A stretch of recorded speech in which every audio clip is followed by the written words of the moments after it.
back in my day, we didn't send robots across the galaxy to blow each other up. We are robots that vacuumed our floors, and took out our trash, and passed butter. Not this. Hey, everybody, it's Atari Bot. Listen, there's been some more improvements that they did at the last minute. I wanted to get these things in to you guys. Some of these are, I'll just read them here off the website and then I'll discuss them some more. But improvements. The play menu interface has been updated. You guys see that already. Tweak the default sorting for robots so that most bot robots will show up first. All glass cubes have been moved to the chassis tab rather than cosmetics because that went bye-bye.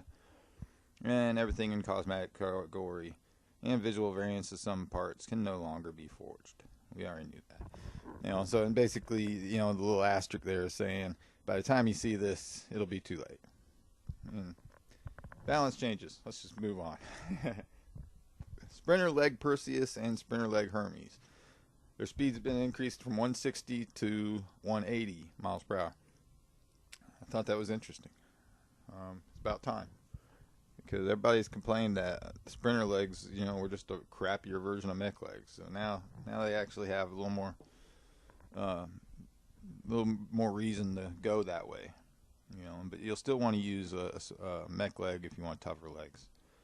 The chain splitter and shredder damage per shot were decreased by 10%. However, the energy per shot was decreased by 19%. So this means that that weapon actually will be better because you'll have a much more longer firing run when you're pulling the trigger on that weapon.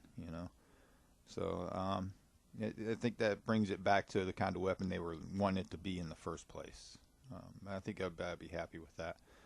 Nominal count for all weapons in the 100 to 200 CPU bracket reduced to 2, and all weapons 200 CPU and above have been reduced to 1. It basically means you only need one mega weapon, people. You only need one. If you have more than one, it'll just be redundancy. Okay? So health cubes for common chassis cubes increased from 1200 to 1350. So it makes them a little bit tougher. That's good.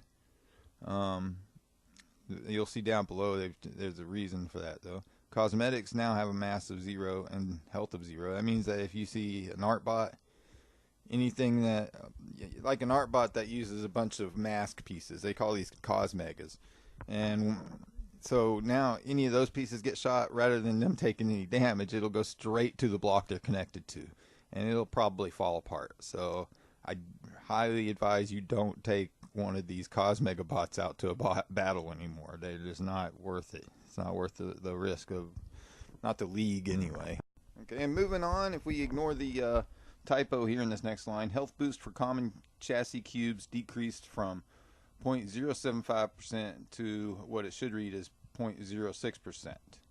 All parts excluding the cosmetic parts have had a 12.5 health increase. In addition to the 12.5 increase, we've rebalanced health for many parts. And they provided a little chart here. This shows the balance changes here. And we'll go over a lot of this in a minute, but what I want to tell you, what we want to skip to is also notice that Sprinter legs went up to 17% there. But more importantly, I think shields are going to be coming back, guys. I think Triforcing is back. Because look, the struts have increased, and all modules are 25%. And I'll go into explain this in a little bit why I think Triforcing is coming back, but here's the notes on those changes. They basically said that wings are strong. They didn't need to be as good. Rudders needed to be stronger. Thrusters they thought had too low of health, so they took care of that. I think thrusters need to be more powerful myself, but Sprinter legs don't have any health boost to them anymore. They're a bit tougher though, and they're faster now, so that's good. Big guns were too easy to destroy.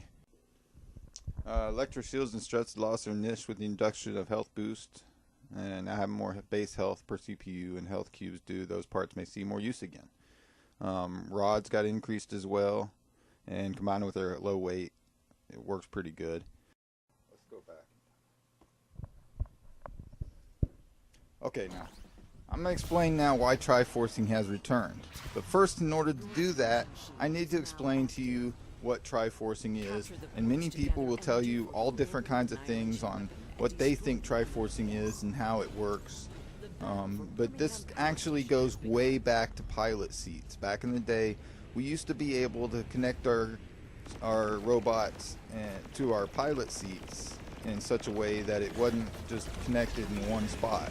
You could connect your pilot seat in typically up to 3 spots, and even sometimes be able to put a thruster there, so that, or maybe a couple. You know, depending on how you place things, you'd be able to have an ejector seat and possibly get away. You know, but at that point, you know, for most of that time, we didn't have health regen. That means that 10 seconds wouldn't go by and you'd heal back up.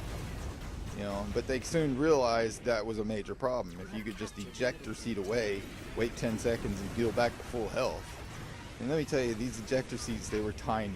And they could have just like one thruster on them, and they'd fly away in little big curly-Q circles, and you'd firing away with lasers or whatever. Lasers were your best shot at getting these things. But they were still hard to hit, you know, and usually just had to track down where they crash landed and couldn't get anywhere or got stuck because they only had one thruster or whatever, and then destroy them there. But in any case, things have changed, you know, and over time people have tried to evolve Triforcing by using the modules, you know, because they were a good chunk of health of the robot.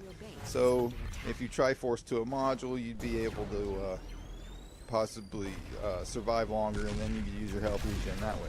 However, with the other health boost updates that had happened, it got to the point to where now your best bet was to build a giant brick and attach some movement parts to it. And I don't think that's what they really wanted, you know, or anybody really wants it. You know, everybody would like to see creatively designed robots. You don't want to take a big brick into League because that's the only way you can win. It'd be nice to take something that was well thought out. So what they have done now, if you look back at that chart, you'll see that, you know, as I said, modules are now 25% stronger, as well as the chassis cubes and struts and everything. Now the cool thing with those struts, and like I say, with strut and rod forcing will return too, because yeah, you got a lighter part, and yeah, it's only worth the same as the number of health cubes it would cover in space. You know, so if it was a short rod, it would be worth the health of 3 cubes. But it's the combined health of 3 cubes. Whereas one shot before could take out one of those 3 cubes, and maybe if it was a connecting part, it would take out all 3 cubes. If one shot hit a rod, then that rod would still be there if the damage wasn't high enough to take out 3 cubes at once. You follow me? So now, if you make multiple connection points to, say, a blink module, you could get up to 6 separate connection points. Then you can Triforce your robot to that module. Now, ideally nowadays, Triforcing is changed even now. You know, it works more like you have 6 separate connection points to that module, but all those other parts also connect together at other points, so that if you lost your module, you wouldn't like lose a section of your robot. So you don't want like a section Triforced off of a module and not be connecting to another section of the robot. You want to make almost like little loops, or giant loops, or some sort of loop, you know. It needs to go from module back to the robot's chassis of blocks somewhere, you know. So yeah, you know, I firmly believe that Triforcing is back. And, you know, being able to put these little shields on the bottom of these planes, did a little preview here of what I thought would be good. This is a Dogfighter Special Edition Extreme. It's in the, I put it in the CRF as Dogfighter SCX, so, with a period between the SCX. But anyway, I know. I thought, you know, maybe sex sells, but it doesn't seem to. I don't think I've sold any of these yet. Maybe one.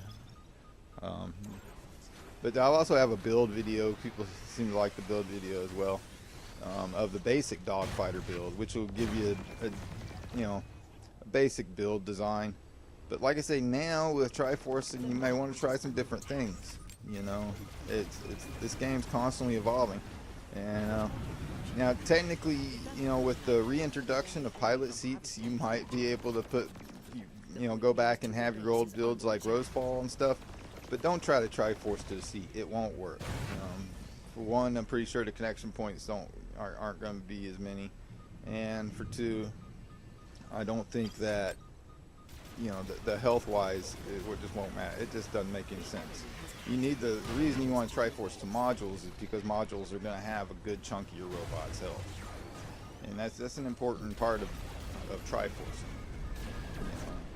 Now, on the flip side, now, if they're able to get to your modules, then a good bit of your robot might be gone. But like I said, that's why it's important that when you Triforce out from your module, you don't just Triforce that one part away. You want to wrap back around and connect back to the other parts of your robot so that you don't lose your whole robot.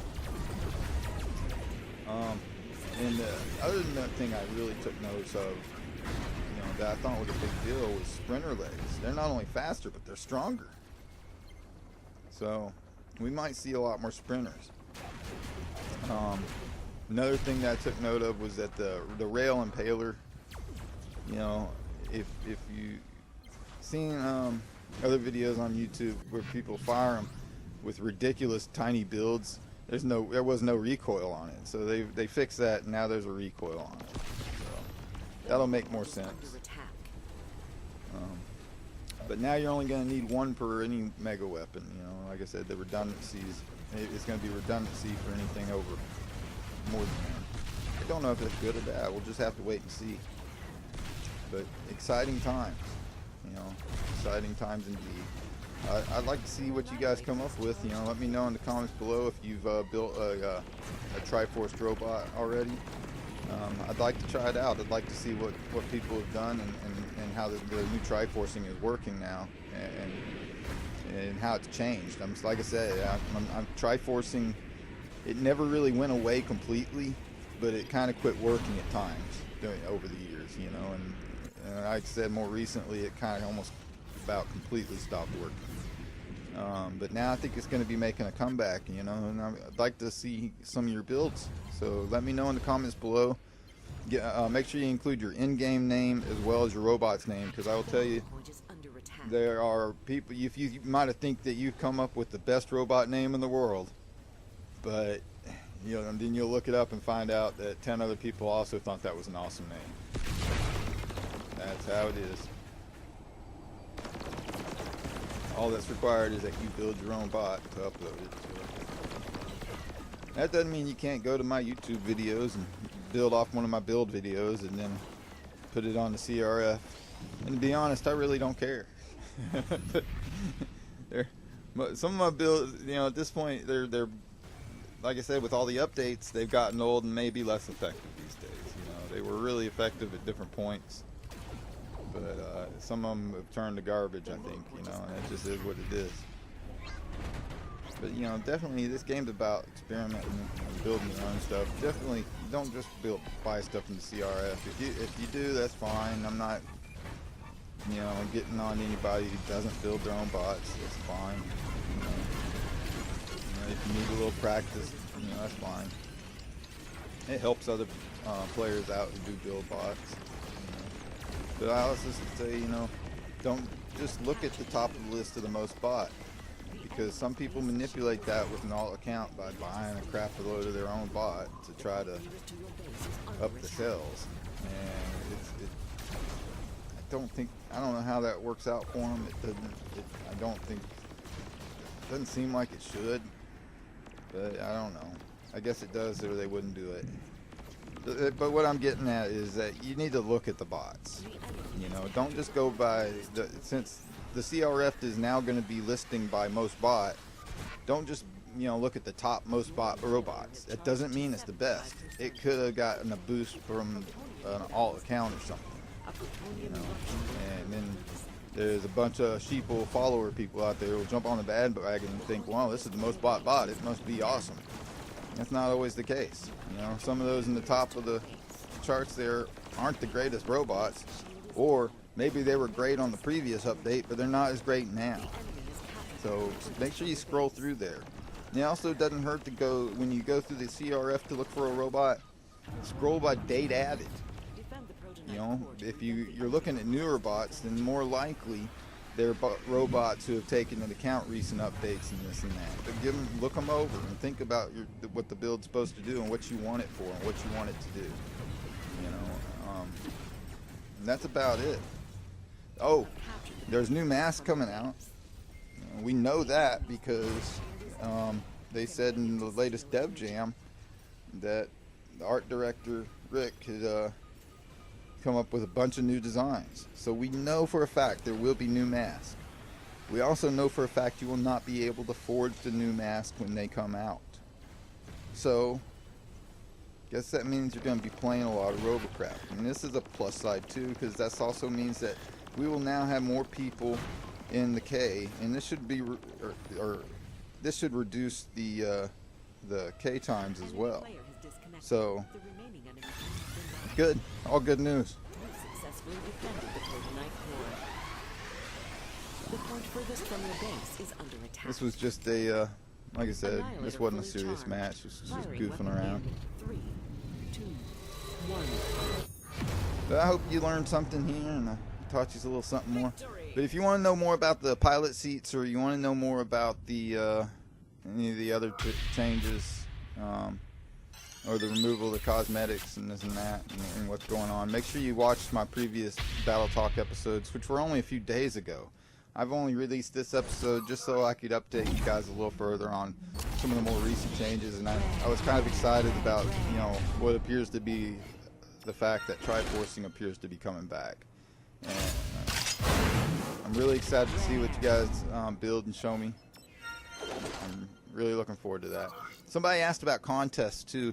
I did want to do contests, but at one point they changed how the CRF worked, so I could no longer just reward people in Robits. I was ready to give out 5 million Robits to people, which meant I was going to spend like 20 million Robits. But anyway, that's fine.